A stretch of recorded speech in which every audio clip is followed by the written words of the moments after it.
really no time to waste. Is this a question about this? Can you hold the question for later? Wow, I don't have it. You don't have this? Yeah, I left before we got this. We got this a while ago. The test? We got this. Oh, the test. Never mind. I thought it was one of those individual ones. Never mind. Okay. Here we go. The graph of the graph of Miss Cross. What? We got this. This is your AP exam test. The heck. All right. So the graph of f prime, the derivative is shown above from 0 to 10. The areas of the region between the graph of f prime and the x-axis are 26 and 4 respectively. If f of 0 equals 2, what's the maximum value on the closed interval from 0 to 10? Okay, so what we need to do here is accumulate some value. We have a starting place of 2. And let's see. Let me make sure. This is the derivative. And so wherever the derivative is 0, what's going on with the original graph at those points? Maximum or minimum? Maximums or minimums, and we want the maximum value, right? So there's only one derivative goes from positive to negative, which means the graph will go from increasing to decreasing. So this is a possible maximum, right? Could this be a possible maximum? No, that would be a minimum. And then this, could that be a possible maximum? Okay, so we need to really identify, is this point the absolute or the most maximum value, or is this one the most maximum value? And we do that by accumulating value from our starting point of 2. So we're going to take that value of 2, and we're going to accumulate value from 0 to whatever this x value is, which how much accumulation is going on between that and that? 20. So is the 20, the 6, and the 4 the area under the curve? This would be considered -6. Where'd you get 2 then? Like you're decreasing 6. I mean, is it like... Hold on, let me field one question at a time. Go, and then I'll answer. The 20, the 6, and the 4, are those the area under the curve? Yes. Okay. Yeah. And then, Brad, you were saying? What's the 2? The 2 is your starting point. Otherwise, you're not going to know what y value to start from. So it's saying like the starting point at 2 plus 20? Yeah. Plus 20 more past your starting point. Oh, okay. Yeah. So the max value here would be 22, but then we have to take the 22. This is considered negative value because your graph would be decreasing. So we would subtract 6. And then you would accumulate value again of how much? 4. And so how much does that give me? 20. So what's my maximum value? 22.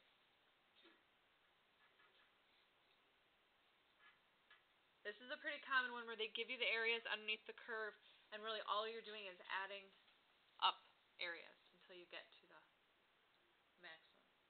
So a couple things here you would have to remember is that this is a maximum point because your derivative goes from positive to negative. This would be a maximum point for the same reason, so those are the only 2 values really I need to worry about. And then to get the actual y value of that point in the original graph, that's why they give you this starting value, so you can take that and add the value that's accumulated. Yes, sir. So that would be like the 22 would be the y point of the maximum? Yes. Yep. Any questions on that one? Okay. 22. If this represents your derivative, then your function, your original function, has which of the following relative extrema? Extrema is another word for max and min. So your extreme points here. Could you have a relative maximum at x equals 2? Yes. Yeah. Could you have a relative minimum at x equals 3? Yes. Why not? Yes, you could. No. Never mind. Well, if you plug it in... You have to make a sign chart. Could you set it equal to 0, 2 plus square root of both sides? Do we have to make a sign chart here? Yes. We do have to make a sign chart because in all 3 cases, the 2, the 3, and the 4, those are all x-intercepts, right? Because they're giving you your derivative in factored form so that you can see you have, yeah, so you have 3x-intercepts in the derivative, which means you could have max or mins, but you don't know what points they are unless you do a sign trick. So if I plug in something to the left of 2, so if I plug in 0, what kind of answer am I going to get? Negative or positive? Negative. Wait, where exactly are you plugging this into? Into the derivative. Positive To the means left of zero. 2. Okay, 3 people talked at the same time. Left of 2. To the left of 2. Yeah. So I'm plugging in 0. It would be positive, wouldn't it? This is 0, yeah. Because this would be a negative, this would be a negative, but this would be a positive. So you'd have positive. Because it's squared. Oh, negative times the negative is positive. And then in between 2 and 3, if we plugged in 2.5, 2.5 in there would give me a positive. 2.5 in here would give me a negative, but I square it, which makes it a positive. And here it would give me a negative, so I'd have negative there. If I plug in 3.5, I get positive, positive, negative. You could actually plug this in. This is not a calculator part. And then to the right of 4, I'd be positive all around, right? Okay, so this means that I have a plateau point at 3, and then I have a max at 2 and a min at 4. So what option does that relate to then? Number 1. It's C. Yeah, A. C. It's A. No, it's A. It's A. There's a minimum Because at 4 4. is a minimum. Oh, it's a minimum. Yeah, be careful of the wording there, yep. So it should just be A. That's a common type of question, but now that we've actually done one together, you use a sign chart to figure that out. Okay. Whoops. The graph of the even function consists of 4 line segments as shown above. Which of the following statements about f is false? One thing we need to just quick review here is what makes an even function. It's the same Well, on both sides of the y. Yeah. It can be reflected in colors. Hold on. Even function is if you plug in, let's say, positive 2 and negative 2, you get the same y value, which we would here, right? So that's what makes it an even function. So knowing that, if it consists of 4 line segments, which of the following statements is false?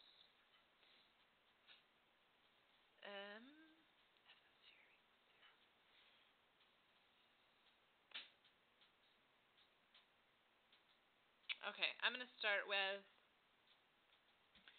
we'll start from the bottom. Is this true or false, that the limit as your function approaches True. that? Well, first of all, okay, this is a better question. 4 of these options, at least, look like the limit definition of a derivative, right? So this is a weird way of saying, does the derivative exist, and what is the value of the derivative at that point? So if we look at 3, does 3 have a derivative, if this is the original function graph? No. Why does that point not have a derivative? It is a cusp. Because it's a cusp. Now you're looking for the false statement. That's true. It doesn't exist. So we have to say, okay, that's not my answer, because that one's true. Here, now it's saying look at 2. So you don't look at that like a limit then now? No, they're trying to get you to recognize, like that question before, this is the setup for the limit definition of a derivative. So really this is like another way to write the derivative. Like what's the value of the derivative? So the value of the derivative at 2, is that slope 1 over 1? Yeah. It is, so that one's also true. Here it's looking for x and negative x, which there's, as it approaches 0. That's false because Yeah, this one's going to be false because what it's getting you to look at is if you have x and a negative x as it approaches 0, well, from either direction as it approaches 0, do you have a limit or do you have a derivative there? no. No, you have a cusp. So that ends up being... And it can't equal 0 because I don't have a line. Right. So that ends up being my false statement because your derivative can't be 0 at 0 there. Wait, what? It can't be 0 at 0? Because you have a cusp. You don't have a derivative at 0. Okay. We'll probably run into another one like that on the exam this Saturday. See if we get another one like that. Okay, for 24, the radius of the circle is increasing. At a certain instant, the rate of increase in the area is numerically equal to twice the rate of increase, blah, blah, blah. That's a lot of writing. What's the radius of the circle at that instant? What kind of problem is this? Related rate. Related rate. So, let's Numerically just equal numbers. it's just equal to. Yep. That's it. Oh, yep. Okay, so the radius of the circle is increasing. At a certain instant, the rate of increase in the circle in the area is numerically equal to twice the rate of the increase in its circumference. What's the radius of the circle at that instant? It doesn't give me... Oh, goodness. Okay, I guess let's start with this. The rate of increase...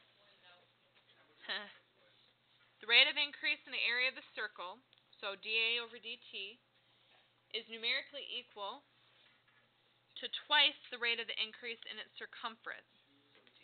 Tc over dt, right? Twice the rate of increase in its circumference. What's the radius of the circle in that instant? How the heck do you get that in there? The rate of increase in the area of the circle. That's the rate of the area. Yes. It's equal to twice the rate of its circumference. You have to like integrate or something? I'm not done with it yet. Oh. Yeah. So the radius of the circle at that instant. Since talking about circumference, let's... Oops, 2 pi r. We need to know all these like equations. Area. You would have to know the simple equations, like the radius or the circumference of a circle, the area of a circle, area of a square. Any weird ones they would give you. Area of the circle is pi r squared. Don't we need to know that? I'm pretty sure we do. Now what are we doing? The rest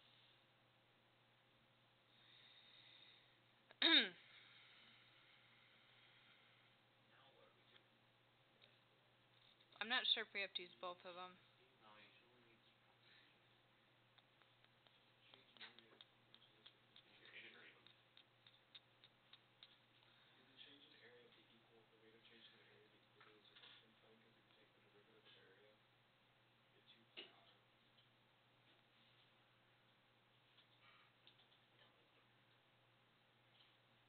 pi r. Say that one more time.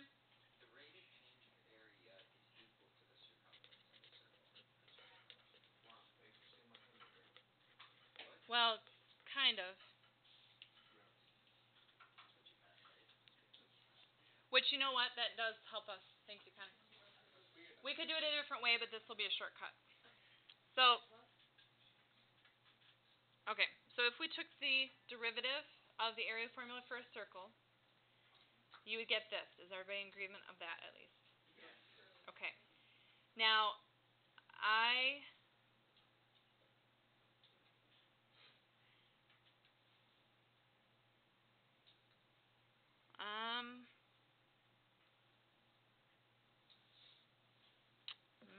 hold on.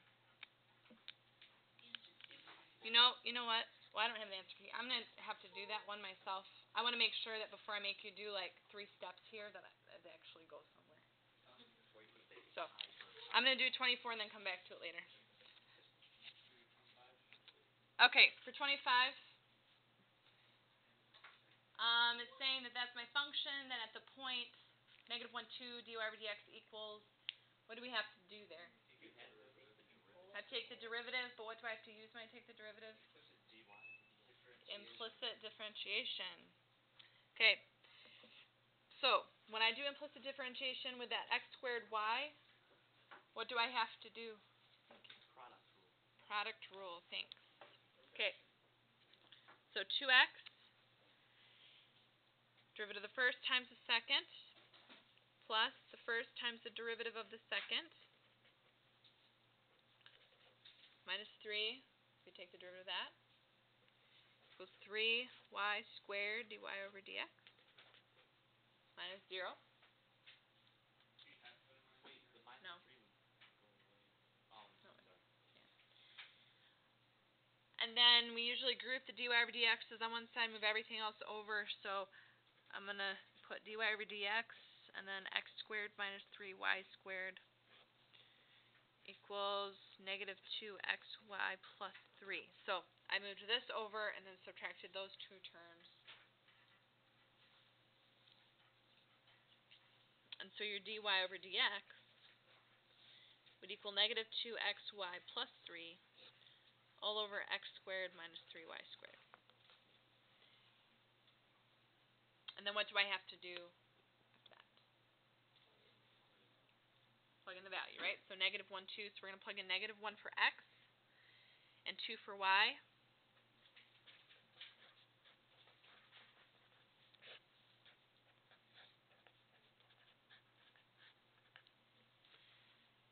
So if I do that, I get 4 plus 3 on the top, which is 7. And then 1 minus 12? Yeah, 1 minus 12. Choose Negative 11. And is that an option? No? A, Good. yeah. It is. A. Just like that. Okay. Over 12. What? yeah. Okay, we're going to get to 28, at least today. For 26, if x is greater than 0, f is a function such that f prime is that and f double prime is that. Which of the following is true? I feel like we just did this problem. We did 1 year. I feel like we did this already. Well, the answers are different, so maybe it's asking something else. Okay, so which of the following is true? PJ. Start. It's giving you the first derivative and the second derivative, and it's asking you to evaluate if f is decreasing or concavity. What do we usually use to tell if something's increasing, decreasing, or concavity? The sign chart. So we're going to make 2 sign charts here, and it's always based on 1. I think 1 for the first derivative and e for the second How do you know derivative. which one? Because it's I'm sorry. It's 1 for the first derivative, and the reason, like, before I try to go ahead and solve this and set it equal to 0 and solve, which I could, you'll notice that everything is in 1 except for one option. And then here, this, everything's in terms of e except for one option. So this is probably not our answer, because it's the only option that has those weird numbers. So we're going to do a sign chart for 1 and for e, this representing the first derivative, this representing the second derivative. If I plug in something to the left of 1 into the first derivative, such as 0, you can't plug in 0 though, because you get undefined. Negative 1. But natural log, or logs in general, you can only plug in positive numbers. So x has to be a positive number on the top and the bottom, which would mean the whole thing is positive to the left there. And the whole thing is positive to the right. So that narrows it down to either C or D. If you did multiply that, like solve for x, would set it equal to 0 and solve, if you multiply by x and then raise it to e, would get rid of the ln? Which you would get 1 as the x-intercept there if you did that anyway. So y equals to x intercept. And then we're going to do that for e too. If I was to plug in something to the left, it's going to be a positive value. E is 2.718-ish. But ln of e, well, ln of e is 0. So something to the left. Negative. There's like, No, it's how are you supposed to do It's going to be a log without a calculator?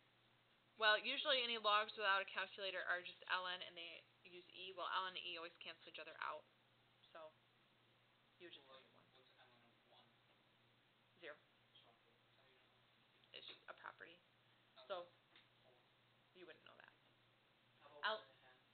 No. ln of 1 is 0 always. Log of base 4 of 0 is, A log of 1, no matter what, is always 0. yeah, log of whatever is 0. What about natural log of 10? You wouldn't know that either. What about No. No. You would know that. You know, without a calculator, you would know ln of 1 is 0 and ln of e is 1. what about regular logs? You would only know that if the base matched.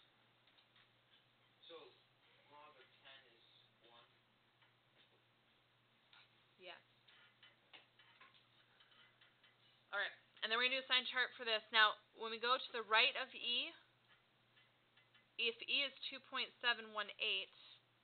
and anything to the left of E, like if I plug in ln of E, I get 1. So anything less than that is going to be a lesser number than 1, which means it's going to be a positive value. Anything greater than E would be greater than 1 if I was to plug it in here, which would give me a negative. So we would have either this option or this option. For x values greater than E, you would be concave down, so it should be C. So first sign chart narrows it down to C or D. Second sign chart would narrow it down that other step. That might be one that you want to make sure you take a look at again. All right, for 27. We have to use the second theorem. What? We have to use the second theorem. Yep. This one uses the second fundamental theorem of calculus because you'll notice your upper bound is in terms of x, so it's a function of x. And we are taking the derivative and plugging in 2. So first we got to take the derivative. Well, the derivative using the second fundamental theorem is we take this and plug it in for t squared. So you get 2x squared minus 1, and you have to multiply by the derivative of the upper bound. Minus 2i. Times 2. But it's a t. Don't you have to plug in 2x for t as well? Yeah, it'd be minus. Oh, minus t. Yeah. Sorry, I read that as a 1. Yes. And then you plug in 2. And then you plug in 2. Yep. So second fundamental theorem, you plug in the upper bound for t. Multiply, make sure, because I bet you that one of the answers is multiplied by 2 and one of them is not. So you do have to multiply by the derivative of the upper bound. Whatever it be. And so when I plug in 2 here, I get 16 minus 4, so square root of 12. So, yeah. If you didn't multiply by the derivative of the upper bound, you would have selected D, but the answer is actually E here. Oh. Just be careful there. Okay.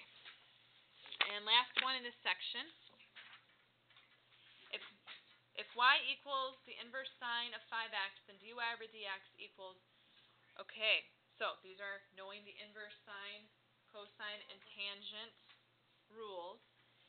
These rules are the rules for what types of functions?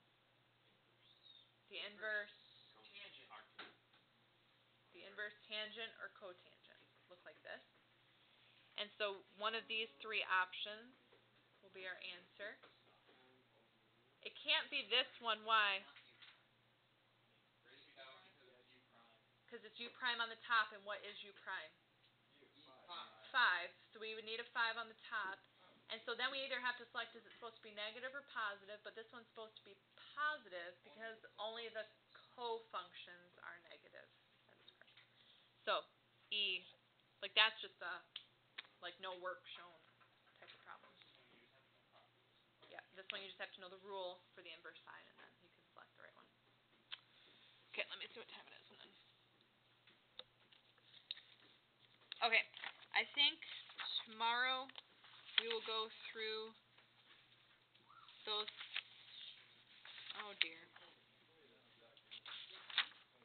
Yeah, tomorrow we'll go through the second part of that test. Right now I'd like you to get back together with your partner who you were working on with yesterday on this problem. Or join in the group. And I'm going to give you another, I don't remember how much time I gave you yesterday.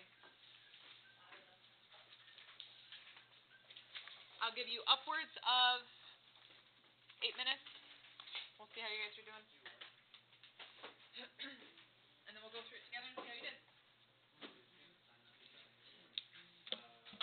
We did get that yesterday, right? Yeah. Yeah, I don't like that. Find where the graph is greater than Or Brad.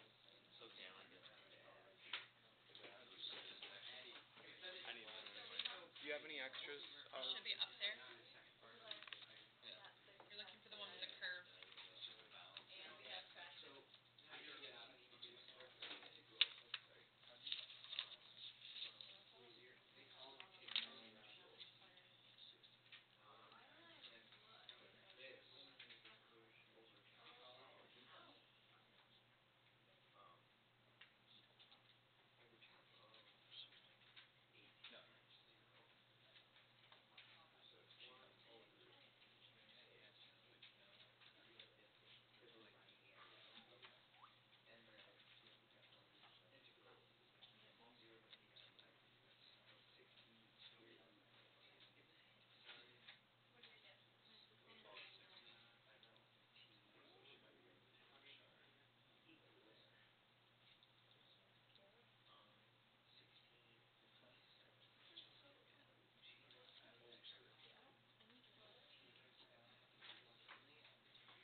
Eddie and Donnie, make sure you're working, please. It's gonna be up here, right? This stuff. Yes, they should be still. I'll look and see if I have any other. I have an extra backspace center if you want. Just gotta find its album.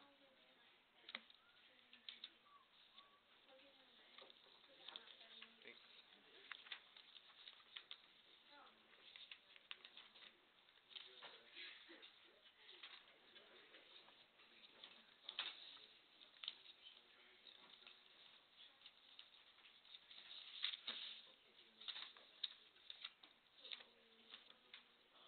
No, we're supposed to find. Can't have it going to overtime. All values. What?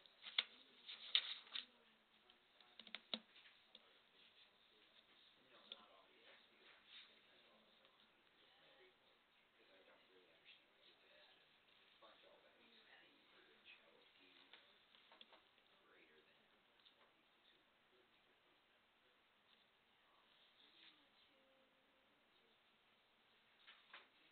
But then Do you have a again, calculator on this one?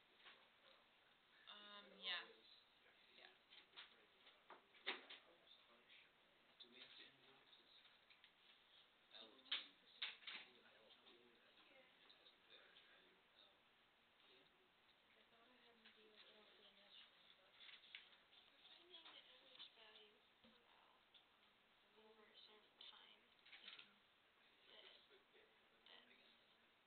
the vector's value. Oh. Yeah. It's the Again. Remember what the hint I gave you yesterday. Do you remember the hint?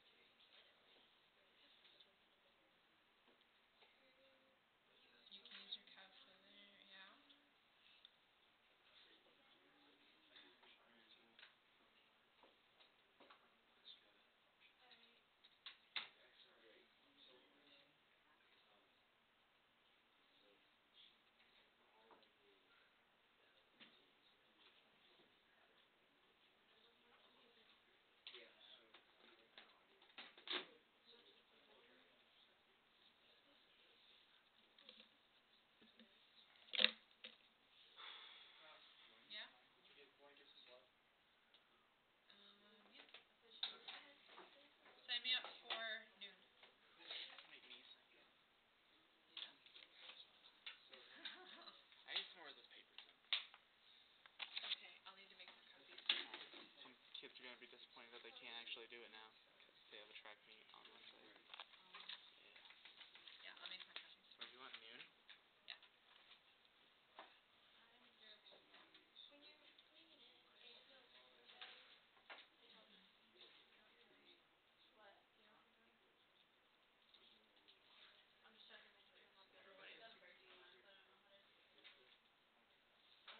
people have to usually get this completely done. Not usually. Oh.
right? Mm-hmm. Okay. Okay. A is 0, right? And then 18, right? And then N would just be like 100-ish. 50 is the midpoint. So what does the PCB mean? 199 would be like 40. Oh wait, that should be 50. Because the N is the number in rectangles. Just kidding. Redo calculator. Undo. Hey Mariah, did you get B and C? Did you get B and C? So N would just be the number of rectangles. Mm-hmm. Which I would do 100%. Maybe I'm just plugging it in this part. Did you check how you plugged it? Let me see how you plugged it in. It's going right now. Oh. Did you put the equation into y equals? Mhm. But maybe I plugged it in different.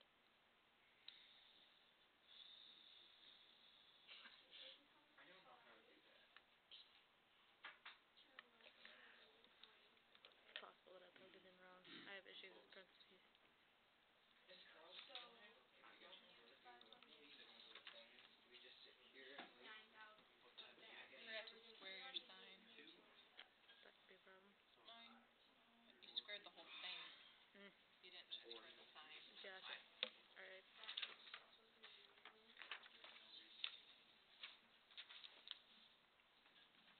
Okay. Corbin and me. Fingers crossed. We should just go over this. Yeah, if you guys don't hate it. Can we please go? Okay, here we go. Good. We'll start with A. Now, I wrote out some extra notes in case. Keep in mind that because this is the calculator portion, when they give you a integral type problem, they are assuming you're going to use your calculator and the Riemann sum program. So they don't usually give you one that you can actually integrate on your own. So, for part A here, they're looking for the total number of, I need to read the question. They're looking for the total number of cars turning left, and the function they give you represents the rate of change of the cars turning left. So, you have to look at the total number as accumulation of value. You have to write this. You have to write that you are integrating from 0 to 18. Hold on. You do not have to write out the whole function. Like, you don't have to put 60 times the square root of t times blah, blah, blah. You can just say L of t dt. That's fine. They know what that means. That's fine, too. And then you use the Riemann sum program or the Trappo program to get this. Now, TJ, your question, and then Connor's question. That was my question. Connor. Could you use the integration program from your calculator where it actually integrates from within that range? What do you mean integration program? Like if you go to math, it goes to FM integral. You can just plug in your integral. Oh, yeah, you can do that, too. Okay. Either one. What's it? Alright, so you must write the integral expression Give it that. in this case. If you just write 1,658, you lose an answer point. Wait. So, because Give it you that. get 1 point for the integral setup, and you get 1 point for the answer. Okay? Yep. Give a decimal. Can you have a decimal? No. So they want extra. Yes. Because they want you to look at cars, and you can't have like Not 0.3 of a car, or whatever. Unless there's a car that's turning left. Oh, dear. Okay. For part B, I wrote some extra notes again. You need to find where L of t equals 150. The question asks you to find all values for which L of t is greater than 150. So you need to know where it equals 150 in order to figure out where it's greater. So in those problems, we have done problems before where the x-axis is not our base of reference, but some other y value is our base of reference, and then we're looking to see when something is greater or less than that base value. So 150 in this case is our baseline point of reference. So we use the calculator and the zero feature to graph the function and then find the zeros. Oh my god, that's Find the zeros. Do we want to find zeros or do we want to find where the function equals 150? So it should be intersect. Yeah, it'd be intersect because that's just Yeah. Sorry, that's what I meant. Okay. Because I said use it as baseline. Yeah. Okay. Yeah. Okay, cool. Sorry, we should write that. graph the function, and zero feature, well, intersect with y equals 150 feature. And then in order to get this value, you have to store, because remember one of the things that you're supposed to be careful with is not rounding too soon. So you need to store the values that you get in your calculator. Like I stored them as A and I stored them as B. And then when I went to go figure this out, I used A and B instead of punching in the decimal. Does everybody know what I mean by that? Yes. Okay. I don't What get were your the A whole. and B values? They were the values that you got there. So like they have one being, so your A would have been 12.4281 continued on, and then your B value would have been 16.12166. Okay. Yeah. I did the exact same thing as you without Yeah. storing the letters, and I got 736. I wouldn't imagine there'd be that much of a It's big There round off shouldn't there. be. Are you really that low? Yeah, there shouldn't be that much. I would do it again and see. You're This that part of low. the question is 3 points. You get 1 point for finding A and B. You get 1 point for the setup, and then 1 point for the answer. Yes, sir. For the 1/b minus a, is that the average value of the interval? Yes. Yep. Because it asks for the average value over that time interval. And then for part C, traffic engineers will install a signal if there's any 2-hour time interval during which the product of the total numbers of cars turning left and the total number going straight through, is greater than 200,000. In every 2-hour time interval, 500 cars travel straight through the intersection.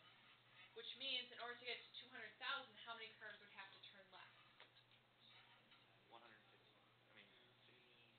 If the product of the cars turning left and the cars going straight has to be 200,000, and you know the cars going straight is 500, what times 500 is 200,000? Thank you, 400. So, this is kind of how I set it up. The product needs to be 200,000 because it tells me the product has to be 200,000 for the cars going through, which is 500, and the cars turning left. So, I know I need 400 cars. Now, I picked the hours between 13 and 15, but really you just needed two. You can pick whatever values you want here. It just needs to be a 2-hour time span. Okay, so I picked the 2-hour period from 13 to 15. And then I accumulated value between 13 and 15 to get 431 cars turning left. Because that value is greater than 400, the signal is required. Yes, Brett? Why do you divide? I don't understand A. This? Yeah, why you divide by 500? Because they told me that 500 times something has to be 200,000 in order for me to need a light. There, a signal. Because don't they just say 500 oncoming cars? Right. And then my function L2 represents cars turning left. And the product of the cars turning left and the cars going through has to be 200,000. So they're seeing like A equals 500. They're what? Not A equals 500, but No, they're saying 500 times the cars turning left has to be 200,000. okay. So it's okay. Yeah. Any other questions on this one? I did it again. I got 220 answer for 2 for the part B. It's still off, but I think that's just a rounding error because I didn't store it simultaneously. That is close enough to be a rounding error Okay. for this. Okay. I think that will be enough for today. Just so you know, tomorrow we're going to do the entire calculator part of that practice exam, and then we'll do another free response problem, and the rest of the time for you to do individual review. Anybody going to be gone tomorrow?